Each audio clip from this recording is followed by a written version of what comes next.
नमस्कार बंधुगण आपण मानक आम एमएनटा गोड़िया चैनल को स्वागत। सुभद्रा हिताधिकारी आसीगला बड़ अपडेट। एकाथरक मिल 25,000 टंका।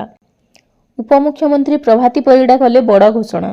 तो आपण भी जड़े जड़े सुभद्रा योजनार हिताधिकारी एवं आपण माने भी जानिथिबे आगकू मिलिबाकू जाउछि सुभद्रा योजनार पंचम किस्ती टंका। तेबे होई जांतु खुशी। एकाथरक आपण मानकू मिलिबा सुभद्रा योजनार 25,000 टंका। तेबे कोन रहिछि अपडेट ताहा आजिर एही वीडियो रे जानिबा। तेणु वीडियोटी को स्किप न करी आरंभरू शेष पर्यंत देखंतु। अपडेट टी कोन रहिछि जानि परिबे। राज्य सरकारक सुभद्रा योजना रे पंचम किस्ती टंका को नै राज्यर लक्ष लक्ष महिला हिताधिकारी एबे अपेक्षा करिथिबा बेले उपमुख्यमंत्री प्रभाती परिड़ा किछि बड़ सूचना जारी करिसंती। आसंता राखी पूर्णिमा अवसर रे अर्थात एही अगस्त मास 28 तारिख रे सुभद्रा योजनार पंचम किस्ती टंका योग्य हिताधिकारी बैंक अकाउंट रे जमा करा जिवो। ए संपर्क रे उपमुख्यमंत्री प्रभाती परिड़ा आनुष्ठानिक भावे सूचना दैछंती।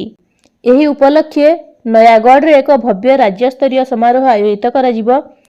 एही अवसर रे राज्यर 1 कोटी रु अधिक योग्य महिला हिताधिकारी अकाउंट को सुभद्रा योजनार आर्थिक राशि प्रदान करा जिवो बोली सूचना मिलिछि।